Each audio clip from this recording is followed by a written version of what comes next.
అవసరం ఉన్న విషయాల మీద వివరంగా మాట్లాడకపోవడం, అవసరం లేని సంబంధం లేని విషయాల్లో పూసుకోవడం, ఇది నారా చంద్రబాబు నాయుడు గారికి కొత్త విషయం కాదు అంటున్నారు చాలామంది రాజకీయ విశ్లేషకులు. దానికి తాజా ఉదాహరణగా ఇప్పుడు మహిళా రిజర్వేషన్ బిల్లు వ్యవహారం నిలబడిందండి. మహిళా రిజర్వేషన్ బిల్లును ఓడించినందుకు కాంగ్రెస్ పార్టీ ఇతర ప్రతిపక్షాల వైఖరిని ఎండగట్టడానికి ప్రత్యేకంగా ఏపీ అసెంబ్లీని సమావేశపరుస్తారట. రాష్ట్రానికి నేరుగా సంబంధం లేని జాతీయ రాజకీయ అంశంపై అసెంబ్లీ ప్రత్యేక సమావేశం. ఇదేంటని చాలా మంది ప్రశ్నిస్తున్నారు. ప్రజలకు ఉద్యోగాలు, పెట్టుబడులు, రైతు సమస్యలు, పోలవరం, రాజధాని ఇవన్నీ పక్కన పెట్టి ఈ అంశంపైనే ఎంత దృష్టి ఎందుకు? ఇండియాలో భాగస్వామిగా ఆ బిల్లుకి మద్దతు ఇచ్చారు, ఓకే. భాగస్వామి కాబట్టి మద్దతు ఇవ్వడం వరకు ఎవరు తప్పు అనరు వాస్తవానికి. కానీ అసలు ప్రశ్న ఇంకోటి ఉంది. మహిళా రిజర్వేషన్ బిల్లును డీలిమిటేషన్తో ముడిపెట్టడం మీద అప్పటి నుంచే, ఎప్పుడైతే ఇలా ముడిపెట్టారో అప్పటి నుంచే విమర్శలు ఉన్నాయి. డీలిమిటేషన్కు బేసిస్ ఏంటి? కొత్త జనాభా లెక్కల లేక పాత లెక్కల? రాష్ట్రాల వాటాలు ఎలా ఏర్పడతాయి ఇక్కడ? అంటే రాష్ట్రాల వాటాలు ఏ విధంగా, పర్సంటేజ్ ఏ విధంగా డిక్లేర్ చేస్తారు? ఈ కీలక ప్రశ్నలకు స్పష్టత అనేదే లేకుండా బిల్లును తీసుకువచ్చారనేటటువంటి విమర్శలు వచ్చాయి కదా. ఇక్కడే అసలు రాజకీయ తెలివి చూపించాల్సింది. తెలుగుదేశం పార్టీ తెలివి చూపిస్తే బాగుండేది అని విశ్లేషకులు అంటున్నారండి.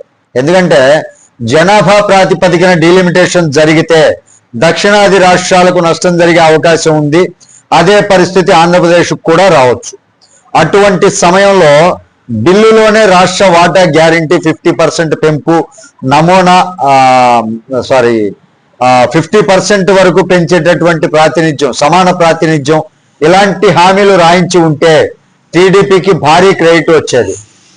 అంతర్గతంగా మాట్లాడారట. అమిత్ షా గారు కూడా హామీ ఇచ్చారట. కానీ హామీ మాటల్లో ఉంటే సరిపోతుందా? చట్టంలో ఉండాలి కదా. ఇదే ప్రతిపక్షాలు కూడా కోరింది. కానీ ఆ దిశగా ఒత్తిడి తీసుకురాలేకపోయారనేటటువంటి విమర్శ వినిపిస్తుంది. అయినా సరే మద్దతు ఇచ్చి అక్కడితో ఆపేస్తే బాగుండేది.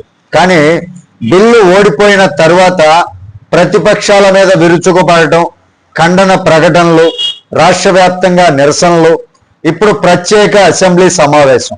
ఇంకో అడుగు ముందుకేసి విశాఖ, విజయవాడ, తిరుపతిలో సభలు కూడా పెట్టబోతున్నారట. ప్రశ్న ఏంటంటే దీనివల్ల ఆంధ్రప్రదేశ్ ప్రజలకు ఉపయోగం ఏంటి? ఇక్కడితో ఆగలేదు. తమిళనాడు ఎన్నికల ప్రచారానికి వెళ్ళి ఎంకే స్టాలిన్ నాయకత్వంలోని ద్రవిడ మున్నెట్ర కజగం ఆ పార్టీపై విమర్శలు కూడా చేశారు. ఒక ప్రాంతీయ పార్టీగా చేస్తే టీడీపీకి చారిత్రాత్మకంగా ద్రావిడ పార్టీలతో మంచి సంబంధాలు ఉన్నాయి. ఇది ఒక ప్రాంతీయ పార్టీ ఈ తరహాలో చూస్తే టీడీపీకి డిఎంకేకి మంచి సంబంధాలు కూడా ఉన్నాయి. ఎన్టీ రామారావు గారి కాలం నుంచి ఆ అనుబంధం ఉంది. అలాంటిది ఇప్పుడు బీజేపీ కోసం తమిళనాడు వెళ్ళి విమర్శించడం వల్ల లాభం ఏంటి అనే ప్రశ్న కూడా వస్తుందండి. ఇది కొత్త విషయం కాదు. 2018, 2019లో కూడా ఇదే జరిగిందని చాలా మంది గుర్తు చేస్తున్నారు.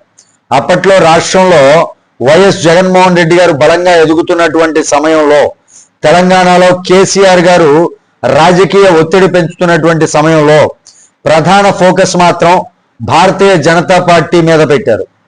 ప్రత్యేక హోదా అంశం వరకు ప్రజలు అర్థం చేసుకున్నారు. కానీ తర్వాత వ్యక్తిగత దాడులు, ధర్మ పోరాట దీక్షలు, భారీ రాజకీయ మూలధనం ఖర్చు అయిందనేటటువంటి విశ్లేషణ ఉంది.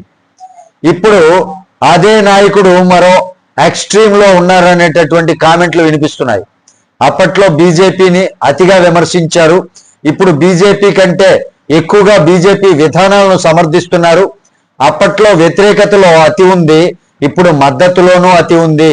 ఇదే చాలా మంది చెబుతున్నటువంటి మాట అండి. కేంద్రంతో సఖ్యంగా ఉండటం అనేది తప్పు కాదు. నరేంద్ర మోడీ గారితో మంచి సంబంధాలు ఉండటం రాష్ట్రానికి ఉపయోగపడితే అందరూ స్వాగతిస్తారు. కానీ అది రాష్ట్ర ప్రయోజనాల కోసం ఉండాలి. పొగట్టల రాజకీయంగా మారకూడదు. ఇదే ప్రజల యొక్క భావన, ప్రజల యొక్క ఉద్దేశం. ఇక్కడ మరో పోలిక కూడా వస్తుందండి. మహిళా రిజర్వేషన్ బిల్లుకు వైఎస్ఆర్ కాంగ్రెస్ పార్టీ కూడా మద్దతు ఇచ్చింది, ఓటేసింది, అంతే, అంతవరకే. తర్వాత ఆ అంశాన్ని అక్కడితో ముగించేసింది. కానీ టీడీపీ మాత్రం ఉద్యమంలా తీసుకెళ్తోంది. రాజకీయంగా చూస్తే ఏది మెచ్యూర్ స్ట్రాటజీ అన్నటువంటి చర్చ మొదలైంది. అసలు రాజకీయాల్లో ఒక సూత్రం ఉంది, అతి సర్వత్ర వర్ధయేత్. అంటే మద్దతైనా మితంగా ఉండాలి, వ్యతిరేకత అయినా పరిమితిలో ఉండాలి. లేకపోతే నాయకుడికే కాదు రాష్ట్రానికే నష్టం జరుగుతుంది.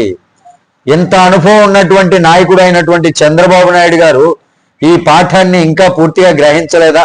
లేక ఇది 2029 కోసం కొత్త రాజకీయ ప్లానా? ఇదే ఇప్పుడు పెద్ద ప్రశ్న ప్రతి ఒక్కరిలోనూ మెదులుతుందండి. మరి ఈ అంశం మీద మీ విలువైనటువంటి అభిప్రాయాన్ని కామెంట్ రూపంలో తెలియజేయండి. వీడియో నచ్చితే లైక్ చేయండి, ఛానల్కి సబ్స్క్రైబ్ చేసుకున్నాను కొంచెం సపోర్ట్ చేయండి. తిరిగి నెక్స్ట్ వీడియోతో మిమ్మల్ని మీట్ అవుతాను. అప్పటి వరకు సెలవు.